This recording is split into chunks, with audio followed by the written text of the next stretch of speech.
Hello, everyone, and thank you for joining us today.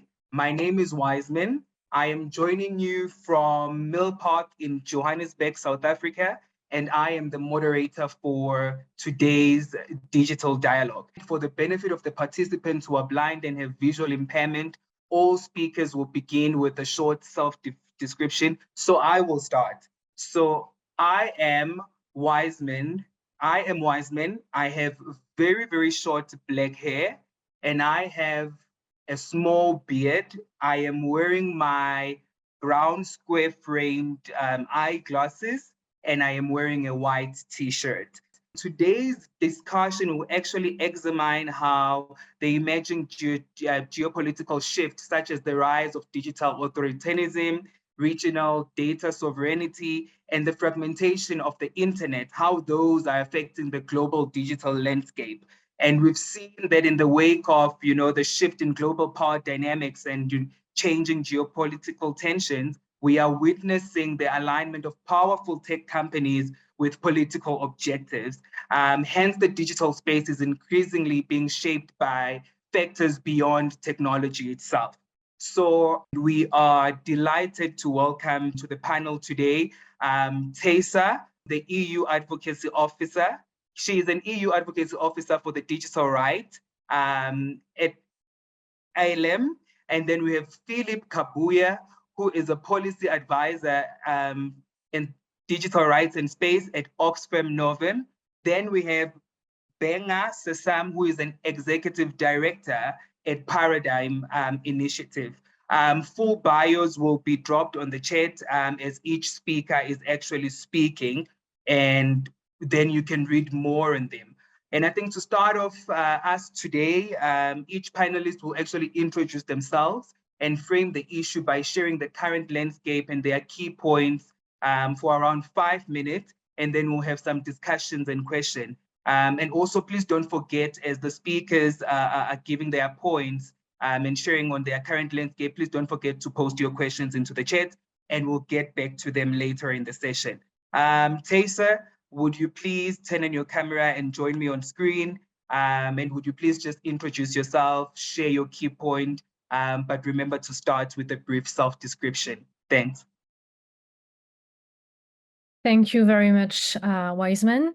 Hello, everyone. I'm Taysir Mathlouthi, and I'm the EU Advocacy Officer at Hamle, which is a Palestinian digital rights organization advocating for the rights, the digital rights of Palestinians in Palestine, Israel, but also in the diaspora. So as I said, I'm Taysir. I will self-present myself. I'm an Arab woman.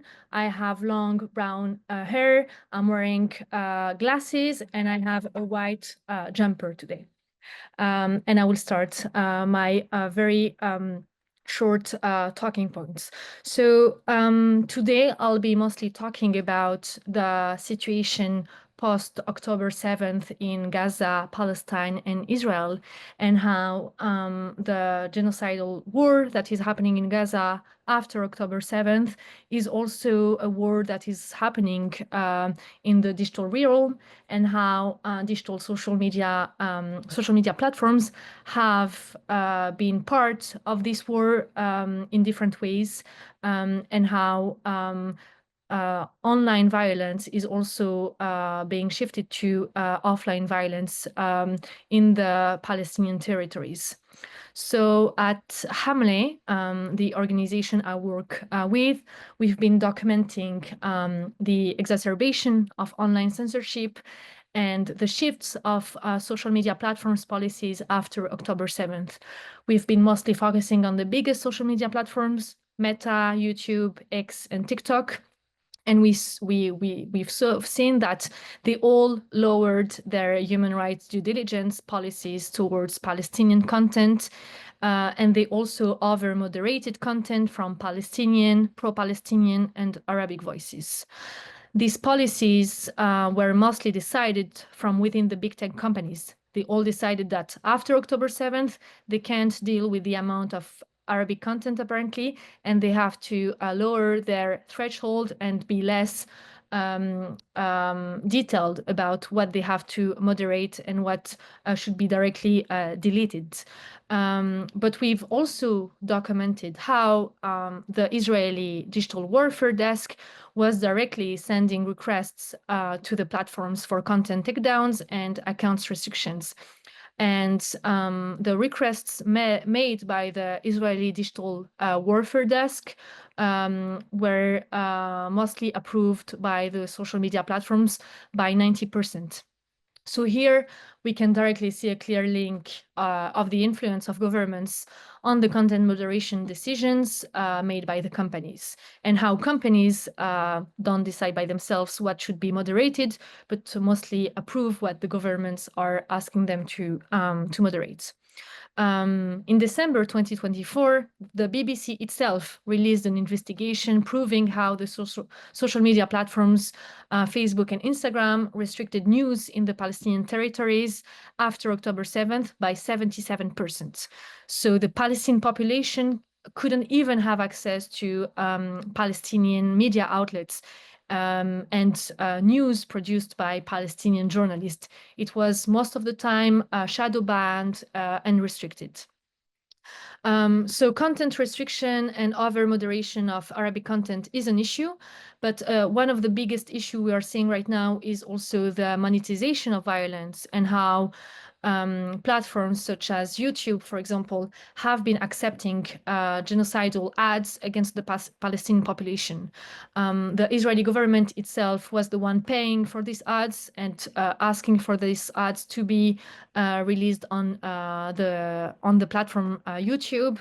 And those ads were mostly targeting European countries, mostly France, Belgium, Germany, the Netherlands, Denmark as well, and they were directly calling for the killing and the ethnic cleansing of Palestinians.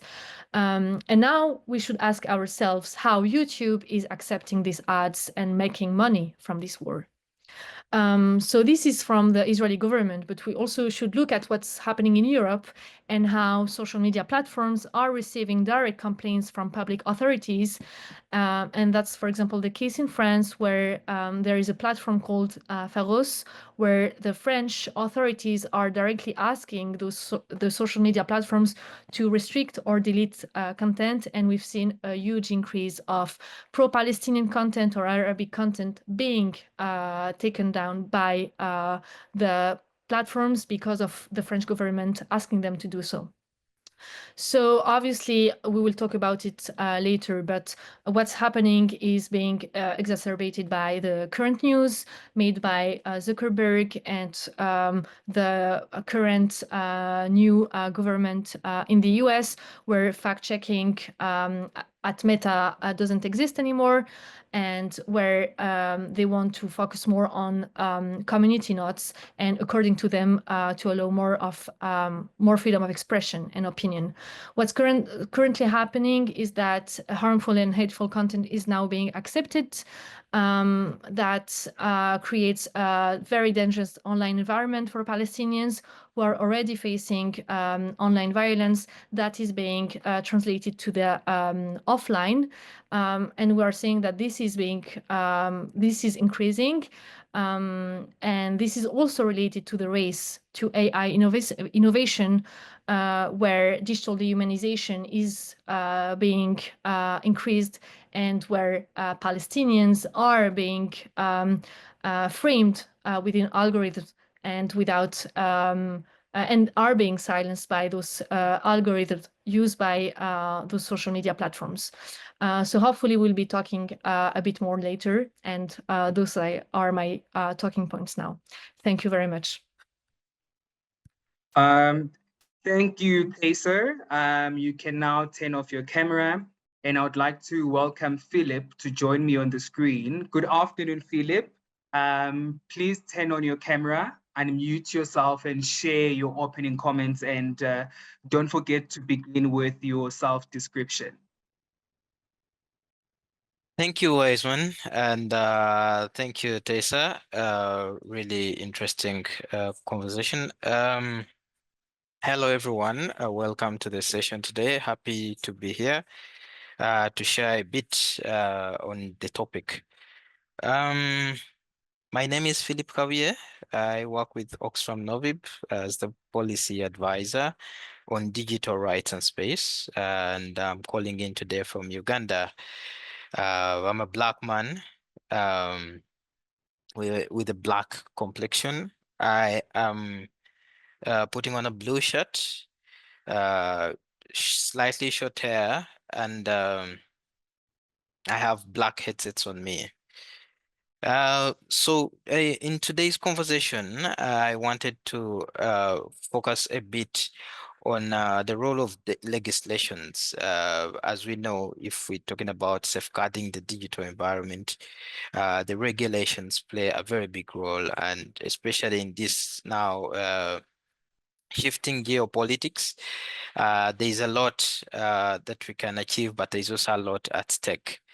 And I stem my conversation today from a deep desire to safeguard our space as civil society, a space where fundamental freedoms are respected and observed, a space where we can voice our concerns freely, and where we can gather to push for positive change, but also call out governments or states to undertake their duty to protect us as we exercise our rights. And today, as we all know, this has a huge bearing on the digital space. And if digital technology can be used to stifle dissent and constrict our freedoms like this, as just shared in Palestine, then it must also be harnessed to expand and safeguard our freedoms. And as we know, again, a key aspect of safeguarding our freedoms is through legislations. We also know it is quite a tool that has been misused to weaponize tech across the globe, context to context.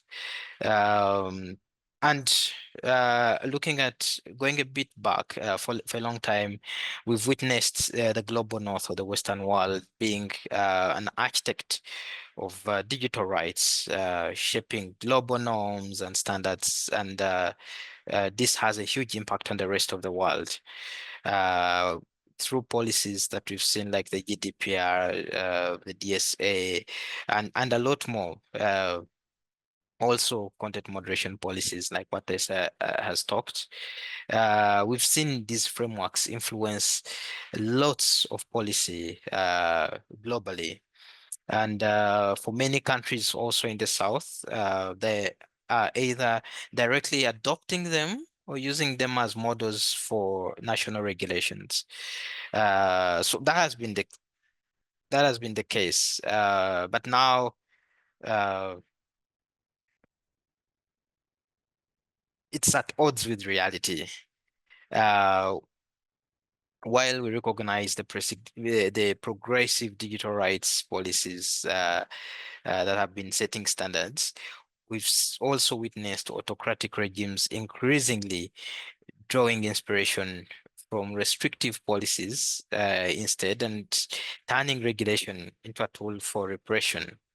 For instance, if we look at the intersection of the EU's rights-based approach, China's state control approach, and the US's market-driven approach, we see a growing push towards digital sovereignty, not to protect rights, but to control the digital space and restrict fundamental freedoms. For example, if you look at China's data localization laws that are very strict, these have inspired digital sovereignty policies in many places in the South, India, some African countries already. And this is leading to tighter control over online spaces. When we look at the UK's Online Safety Act, it is giving authoritarian governments an excuse to justify weakening encryption for surveillance, to justify censorship, and and all that. But also the regulations, especially around social media in the US and to an extent in the EU, that are meant to curb disinformation, they are being weaponized by autocratic regimes instead now to justify crackdown on dissenting voices. So instead of protecting digital rights, we see some regulatory frameworks being co-opted by authoritarian states and ideally blurring the lines between the legitimate governance and state control. And in a way, this also brings about a fundamental crisis in digital governance. And while we have this, I keep thinking, as civil society, we've had a fallback on the rights-based approach led by the EU. And this is deeply rooted into the international frameworks like the International Convention on Human Rights, the EU Charter on Fundamental Rights, International Covenant on Economic, Social, and Cultural Rights, name it, so many of them. And all these predate the modern day regulations that we have or legislations.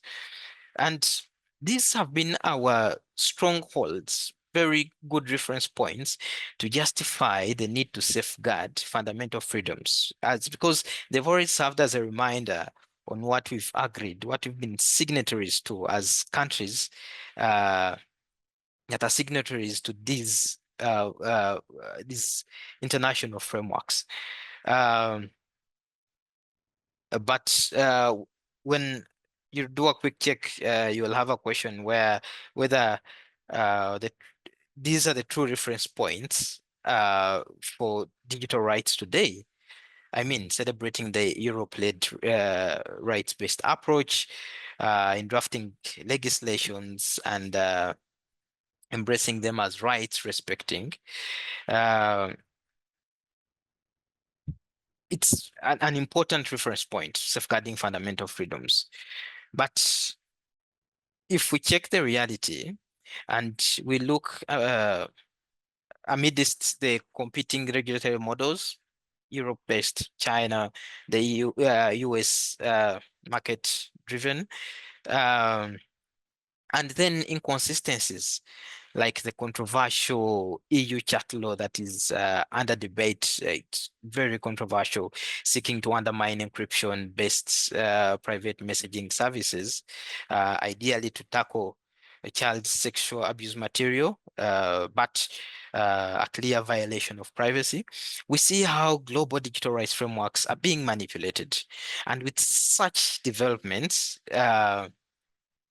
we can't miss seeing this existential risk of losing this crucial foundation. So this, in a way, drives me back to as civil society, where we can try to put our efforts. I think one of the things is thinking around trusted spaces to protect our fundamental freedoms, as I think what you see a bit from Taysir is more in relation to big tech companies being in bed with governments to try and erode dignity. So what are alternatives? For example, Oxfam Novib has a Power to Voices platform where loyalty is back to civil society to ensure that activists continue doing what they have to do. But then it comes back to us to push back on double standards, holding global north and governments in the south accountable when rights are compromised, but also advocating for universal, people-centered and human rights-centered policies. But then maybe to a certain extent to tell the story, especially for the global south, because the policies implemented have a bearing on the implementation across the globe that takes the south, and it is the south is not involved or consulted or brought into the co-creation, and yet the burden still stays to implement the same laws that are not considerate of the southern context that spans, infrastructure, span literacy, economies, and so on and so forth.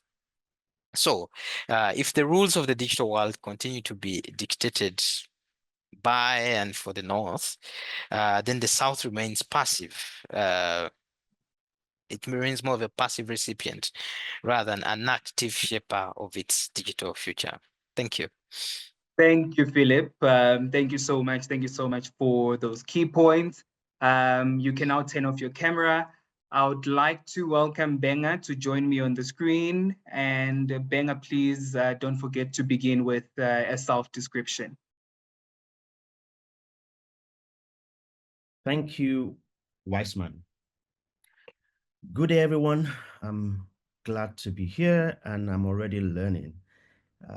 This is quite interesting. My name is Gbenga Sesan. I'm Executive Director at Paradigm Initiative. I am a Black man. I have black hair with slightly graying beard. Today, I'm wearing an African print top with various shades of blue and a streak of white. To discuss today's topic, I want to focus on three things that are shrinking and a few things that clearly must not shrink if we have to find the way forward. And the first for me is the shrinking civic space. And this did not start yesterday. This didn't start last year. The organization I work for, Paradigm Initiative, has been producing an annual report on the digital rights and digital inclusion space across various African countries since 2015. And even before we started writing the reports, we were beginning to see the civic space shrinking. But over the last few years, we've started talking about things like post-truth era, where there is your truth, my truth, and all shades of arguments that do not anchor on any fundamental norms or values. But beyond that, we also began to see increasing abuse of the power of technology. So the internet that was created for the primary purpose of making sure that we improve work, we improve relationships, we improve business opportunities, is now being abused. Not only because there are people who are bad actors using the internet, but also because you have an unfortunate situation where some governments are clamping down either through internet shutdowns or throttling the internet, or even specifically focusing on certain platforms. This is why we talk about the internet and the digital space as literally the last standing civic space.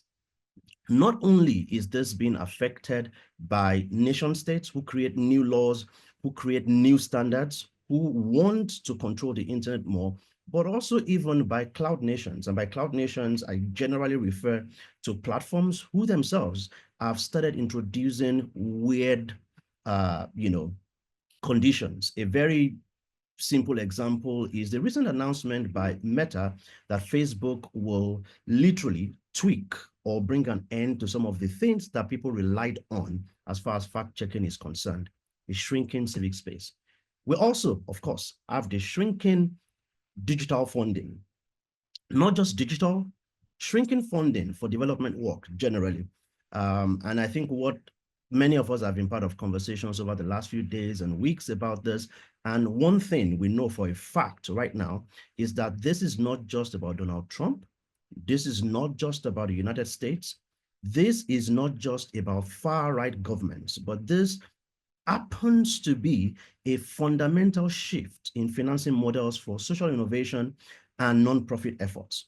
And it means that in the midst of this shrinking funding, we must find innovative ways to get our work done, because a lot more work needs to be done. I said to a few of my colleagues that this is not a 90-day pause. This is not a 4-year disruption. This is a fundamental shaking of the foundations of how we fund good work. The third, which is also critical, is shrinking legitimacy. Many times we're quick to throw Russia and China, and they do deserve it, under the bus because they are, for example, I work a lot in internet governance, and I know that those two countries have always argued for multilateral governance, just by governments of the internet, and not multi-stakeholder, where civil society, academia, media, and others have a chance. They've always argued for a scenario where multi-stakeholders are not in the room. But the interesting thing is that complaints about Russia and China, while they are gaining more ground, one of the reasons is because of the hypocrisy of the West. And the reason I say this is because we've seen recent actions by people who, in Western countries, held themselves as vanguards of digital rights and of human rights and of internet freedom, and began to backslide by taking actions that are not helpful to the community. And instead of naming and shaming them, as we have done for previous actors, including Russia and China, people are advising that you should be a bit more diplomatic. And I think the challenge is that if you name and shame bad actors in the global south, and you ask for diplomacy when bad actors are from the global north, then there's only one name for it. It's called hypocrisy. Those are shrinking things. Civic space, digital funding, and legitimacy. But there are things that must not shrink. One of them is collaboration across silos. The days when we used to see ourselves as big competitions, yes, we're still competing for resources, but we must learn to go beyond our competition to collaboration and making sure that this happens across silos and across thematic areas. That is important more than ever. In fact, my fundamental theory of how we survive the funding pause and the shaking that is coming for financing is that more people must work together. Secondly, is the need for us to spotlight lived experiences. There are so many things happening right now, and that will happen over the next few months as the US funding pause takes a lot more center stage, and as Russia and China try to fill the void that has now been created. When we get into those scenarios, we must learn that there are people who have had lived experiences in these areas, and we must learn from them. And finally, as much as possible, we must realize that while we celebrate small wins, we must build staying power. This is not a 90-day problem. This is not a 4-year problem. This is not just about Donald or far-right governments. This is a multi-year generational shift that we must come together to handle. Thank you. Over to you, Westman. Thank you very much, Gbenga. I think we'll now move on to the second part of today's dialogue and provide opportunity for speakers to ask questions to one another based on their opening input. I now invite Taysir and Philip to turn on their cameras back on and to ask each other questions to tease out the relationship and intersections in the current landscape and maybe around your work as well. Taysir, Philip, and Gbenga, feel free to ask each other questions and have your cameras on.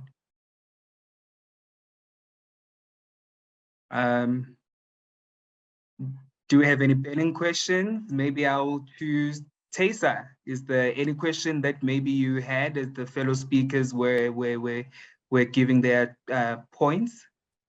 Yes, thank you, Wiseman. I was wondering what at some point what Philip you said, and I do think that's what we currently see, the geopolitics between the US and the EU, when you were comparing the human rights approach of the EU in opposition to the free market one in the US. But I was like wondering, don't you think that what's also currently happening in the EU with the new, for example, High Commissioner on tech sovereignty and digital rights being pro-innovation and kind of anti-regulation, don't we also like take the path of free market in the EU, especially with what's happening right now with the US taking very challenging decisions towards the EU and the EU trying to be as competitive as possible. Obviously, we have regulations such as the DSA and the AI Act, but don't we think that we are also like trying to use those regulations to push for more innovation and less, obviously, less human rights diligence policies?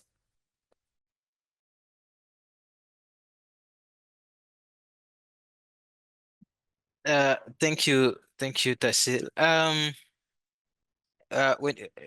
When you say that, I start running through an increasing number of EU governments that now also becoming more far right led, and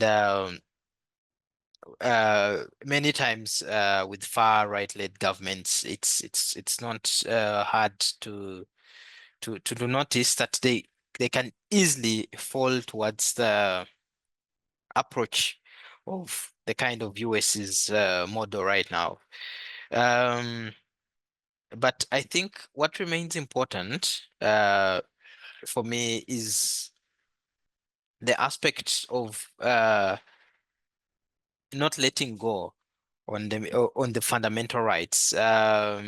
If, for example, you look at what the European Commission is trying to fund today through its citizens equality and rights and values program, it is to uphold the values of the EU. And of course, these are values that are deeply enshrined within the EU Charter of Fundamental Rights. For me, I think that is important.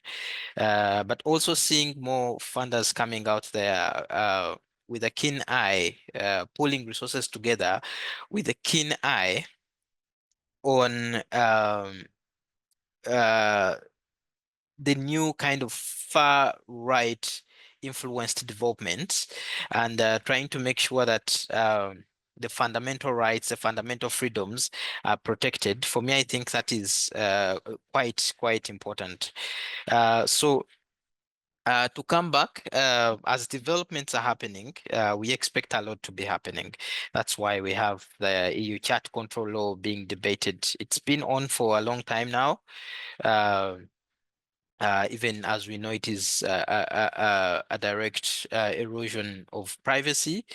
But maybe then it comes back as a call to us as civil society. Many times I keep struggling with the thought of how do we manage the chasm between governments that are trying to protect the citizens and civil society trying to ensure that these governments respect and protect the fundamental freedoms of the citizens. So we somehow meet in between and have a clash. But how do we get out of that? Maybe how do we tell the story? I was thinking earlier today, maybe at a certain time as civil society, we need to start thinking about alternatives for the governments that don't actually erode our fundamental rights, but rather uphold the rights of those that they wish to protect. Thank you, Philip. And perhaps do you have a question maybe that you can pose back to the speakers as well, Taysir or Gbenga, that you had, or a comment on maybe one of the key points or statements they made? Yeah, Tessa shared about Palestine. I so fondly always think about Palestine and the context in there. And a question of alternatives always comes to my head, because many times we've been tuned to struggle with an already written narratives of these autocratic states, and the more we fight, it's their script. How far shall we go down their script? I feel like it's indirectly leading us into their path. But the more we think about alternatives, we write our own script to try and safeguard human rights.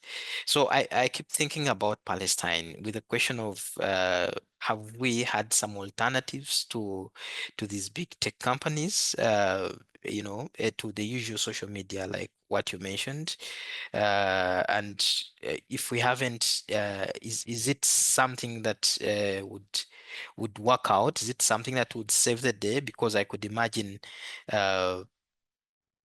if I was in a situation, I would want to look for somewhere safe, somewhere trustworthy, somewhere inclusive, where I'm not going to be shadow banned so have there been alternatives? Or maybe what are your thoughts around alternatives in such a context? Thank you, Philip, for this very important and difficult question. To be honest, it's, I mean, obviously, the social media platforms we're talking about, which are Meta, Google, YouTube, X, TikTok, are monopolizing the digital realm and are the main social media platforms used by billions in the world. So when we're talking about using an alternative social media platforms, we have to think about what does it mean for the Palestinian civilians on the ground, but also content creators and journalists who already have their audiences on their platforms. So this is very complicated. I know that many are calling for the boycott of those platforms. Many are calling for trying to find other platforms and trying to create content and get information from other platforms. Obviously, we need that, and we have to continue to push for alternatives. But at the end of the day, Meta, YouTube, X, TikTok won't disappear sooner, and we have to think about how we can hold those companies accountable for what they are doing.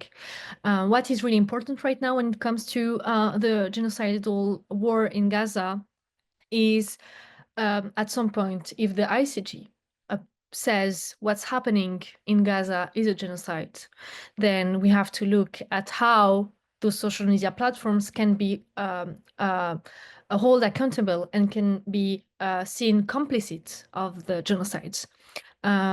Because genocidal rhetorics, harmful content, hateful content have been spreading on those platforms without content moderation.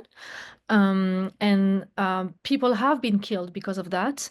And at the same time, people have been killed because of online censorship and because of internet disruptions.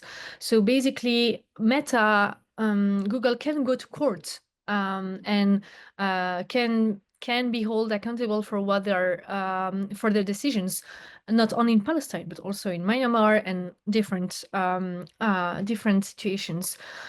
So I do think that's the position we're taking. We're at Hamle, we're pushing for holding those companies accountable, and this is through litigation. This is through courts such as the ICC and the ICG, and it's also about documenting how those companies, which are social media platforms, are also working on digital dehumanization through AI and through weaponization of AI. We have to look at how Google and the CEO of Google is now affirming that they are selling AI technologies to the Israeli army, and getting all this information we have and using it for litigation, court purposes, for them at the end to be potentially seen as complicit of a genocide and complicit of war crimes. I do think that's the important thing we should do. And at the same moment, we also should think of alternatives. But this is a long run, I would say. Thank you so much, Taysir and Philip, for the discussion. And I wouldn't want to close the door off without inviting you, Gbenga, in the last few minutes, if you have any comments based on what the speakers have said or any questions, and we can just get through them maybe in the 3 minutes that we have. Okay, thank you. So thanks, Taysir, and thanks a lot, Philip. I'm sitting and I'm asking myself that, so we're right in the middle of a major shift, not just in terms of geopolitics and digital space, but in funding, in the civic space and all that. What are your thoughts about what we must do? And to be honest, I'll be very geographically focused right now. As global South civil society organizations, what do you have to do right now to be able to, one, understand what's going on, because context matters, and two, reach out across the aisle to work with other organizations that are doing similar work? Thanks.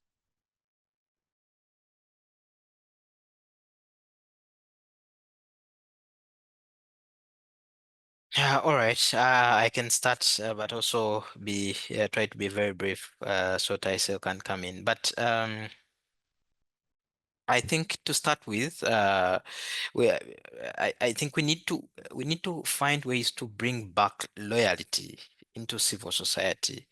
Today, we're ideally running crazy with all these tech oligarchs and their policies, and how they abetting techno-authoritarianism and digital repression. So, but the thing starts from there. It starts from them having the power, having all the data and all the control. And this is something we can take back as civil society. And because our loyalty lies with the people first before everything else. So for me, I think that is really, really important to create such trustworthy but also inclusive spaces for the South. And again, just to reiterate, is we need to tell our own story. We need to frame our own narratives, and we need to influence our own policies that are rights respecting and very inclusive of the context, very thoughtful of what is happening within the various contexts. I'll stop there. Taysir. Thank you, Gbenga, and thank you, Philip. I would say when it comes to funding, which is maybe one of the biggest issues we're facing right now, is that we can't be dependent of Western governments anymore, and we can't continue to follow their own agendas to be able to work, because we are always put in a sort of like state of emergency where we have to understand the requirements of those governments and their own agenda and policies, and at the same time serve the people we are advocating for. So I do think that we should sit, rest, and think of like new ways of funding our own work. I do think that we should look at individual donations. We should look at how grassroots organizations are doing it. We should also look at how maybe our sector isn't meant to be a sector where people are being paid with salaries. Maybe we should go back to a voluntary base and see that unfortunately we can't do all the things we are doing now. It's also about understanding our capacity and say, I can't work on all those issues. I'll focus on this or this small topic, and I'll give space for others to also join the movement and join the advocacy work we're doing. So to be honest, I think that most of the organizations, and especially human rights organizations from the global south are lost right now. No one really understands what's going to happen, especially I would say in 1 year. I think that we also should kind of, as Philip said, like try to like go back to also a sort of state of collaboration and ethic from within different organizations, and stop also going to the competitive aspect of the NGO world, because that's also the funding system from the Western governments that is like putting us in this competition between different organizations. So I do think that the shift we are facing right now is a huge one. We have to think about we will still be there in the next couple of years. And if we think that we might disappear in a way or another, that's why we should sit, rest, and like think about it. Obviously, I don't think that we'll do the things the same way we were doing them before. And I don't think that's for that's only a bad thing. I think that's also for the best, and I think that we need also to be more independent in the way we're working. Thank you so much. Thank you so much, Taysir, and the rest of the speakers, Philip and Gbenga. I can actually see questions and comments actually appearing in the chat, and I think we'll use the remaining 8 minutes to take, and get through some of those questions. And I have one, which is a question from Mariah at Plan International in the Zoom chat. And I think she's asking based on what Taysir and Philip were speaking about. And she was asking, given your experiences, what advocacy strategies can be used by civil society to hold tech companies and government accountable for upholding digital rights and freedom of expression and ensuring a safe online space for all. And yeah, I think between you, Taysir, and Philip, one can take it, and then we can move to the other ones. Thank you. Just very fast, because Maria also says that the rapid evolution of technology often outpaces regulation and policymakers lack the technical expertise to craft effective rules. For me, I think that is really true. But I'm challenged by the fact that the policymakers, the state actors don't recognize this. So all their response to developments in tech seem to be in a panic. They're in a rush. They're scared of what is happening, and they are not really tapping into the potentials that they have within their own countries. I see this happening in so many different countries. But to be fast and respond as well, I want to bring this back to also what Gbenga said. The aspect of collaboration. As civil society, we many times the capacity is not as much for us to be able uh, to push back effectively, or not effectively, but to influence such decision, especially when regimes are, authoritarian. So, but we have a project, it's called Recipe, centering civic internet through partnership engagement in Oxfam. And one of the things this project is doing is bringing together the different stakeholders, those in government, the regulators, the activists, the tech, the telecom companies, and whoever is within the ecosystem coming together into a conversation. Can we listen to each other here and find or forge a way forward together? I really find that really very strong and quite progressive. Taysir, to you. I'll be very quick. Yeah, I just think that our former strategies were around name and shame. So basically, name and shame those big tech companies that are not following human rights due diligence policies and aren't following international human rights and international humanitarian law. But right now, because of the current geopolitical shifts, we see that those companies do not care. So to be honest, I don't have a specific answer to that. We're still reworking our advocacy strategy and understanding how we could like threaten and answer better to those companies. But I do think that CSOs should be harsher towards those big tech companies. Thank you so much, Taysir. And I think because this question is just coming up because you guys both spoke of collaboration and perhaps solidarity as well. And I'm just thinking really if maybe I can give it to one of you to just maybe say what are some of the best, practices for fostering international solidarity and collaboration among civil society organizations to actually navigate this new digital normal. And yeah, perhaps one of you can answer. And I think maybe to just all of you guys, one maybe more on political influence is how can civil society organizations, as many of them are here, how can they more effectively influence these digital policies, I think at both national and international levels, to actually ensure that the digital policies are inclusive and they are rights-based. So maybe anyone to answer the first one, and I would just like to hear your thoughts as speakers.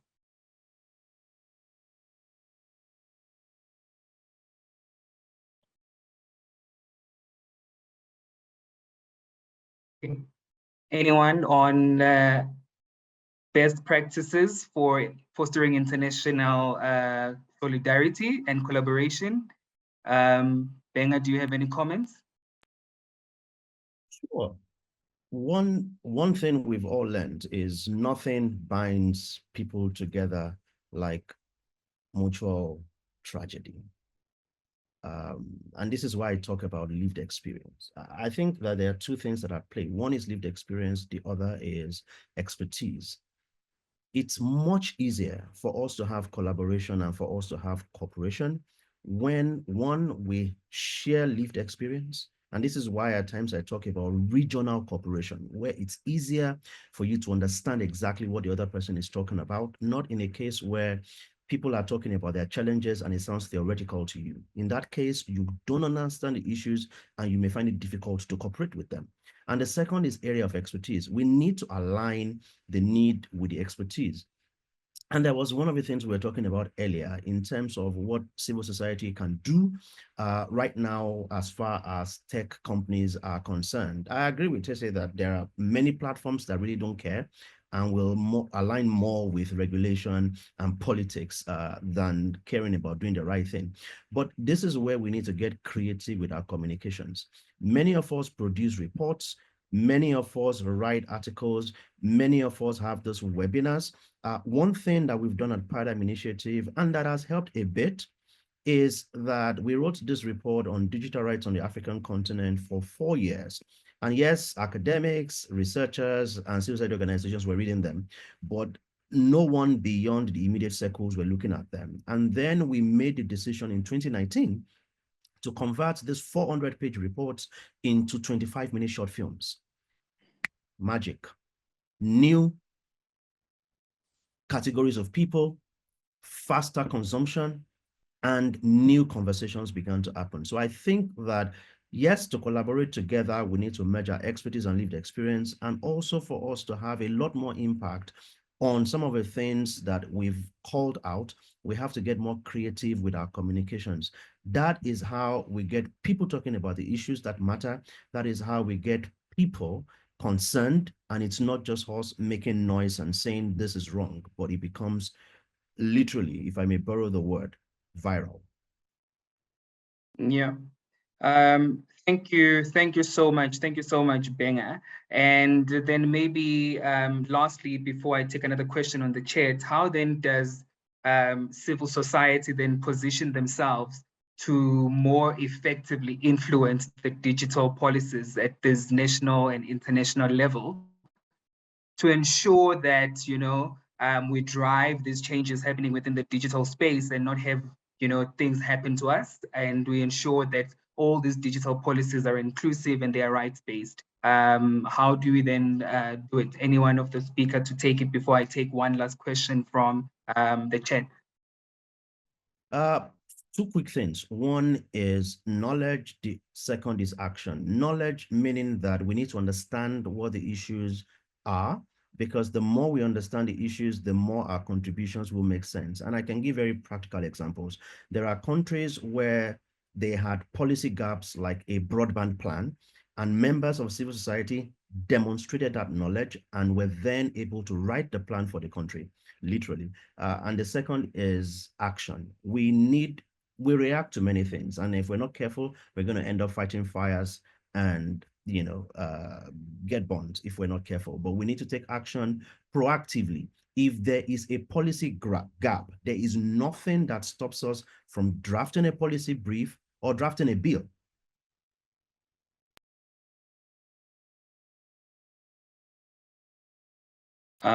Yeah. Thank you so much, Gbenga. And I think just in the last two minutes, there's a question to all speakers, and it speaks about that technology transcends borders, yet regulation remains fragmented. While the EU is advancing AI governance, many regions lack similar safeguards.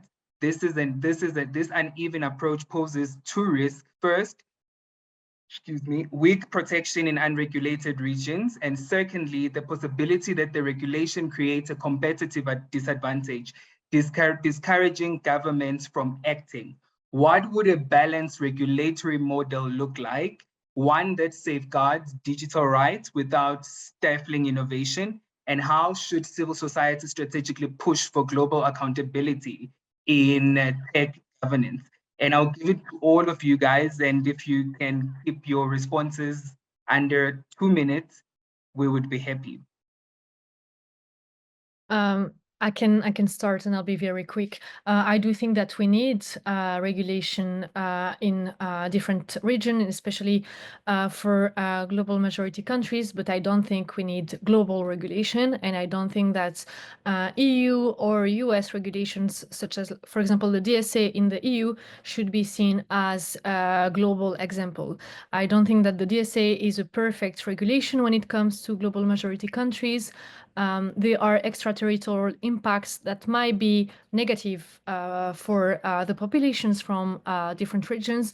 That's the case for Palestinians, where discriminatory policies against Arabic content and Arabs in general could continue through via the DSA. So I do think that global majority countries should either be part of multi-stakeholder consultations when it comes to those regulations to take into account global majority countries, or work themselves on specific regulations and policies, either regional or national ones. But I don't think that governments should be scared of regulating, and that's for the better, even for them. Thank you, Taysir. And before I move to Philip and Gbenga, 10 seconds, what would be your concluding remarks? I only would say that we are living in very difficult times, not only for CSOs, but also for our individual freedom and our important human rights. And I do think that's where we will see solidarity and collaboration. Those harsh times will prove that we are still able to be solidar and to work together. Thank you, Taysir. Philip, concluding remarks? Okay, thank you. I think to conclude, I'll borrow the words of Gramsci, who says the old world is dying and the new world struggles to be born, and now is the time for monsters. So we are in the time for monsters and dealing with them. Thank you. Thank you, Gbenga. Thank you. I think in terms of regulation, very quickly, we need to challenge the idea of regulation as a form of control. Regulation is fundamentally about creating standards, but when it's about control, we need to challenge that. And my closing thought would be that this is a time that tests and proves the reason why we exist, raison d'etre. We need to play the long game.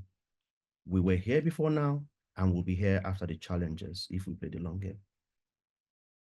Thank you so much, and thank you to all our speakers. I think this was such a stimulating conversation and a comprehensive discussion, really. I think on the various dimension of how shifting geopolitics are affecting the digital space and the role in which civil society can play in responding to these changes.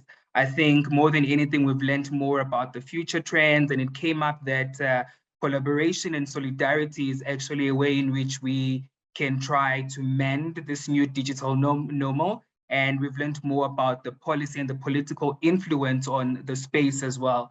But I just want to once more time to thank Taysir for joining us. Philip, thank you so much. And Gbenga, thank you for being part of this digital dialogue. The interpreters, the technical team, thank you so much.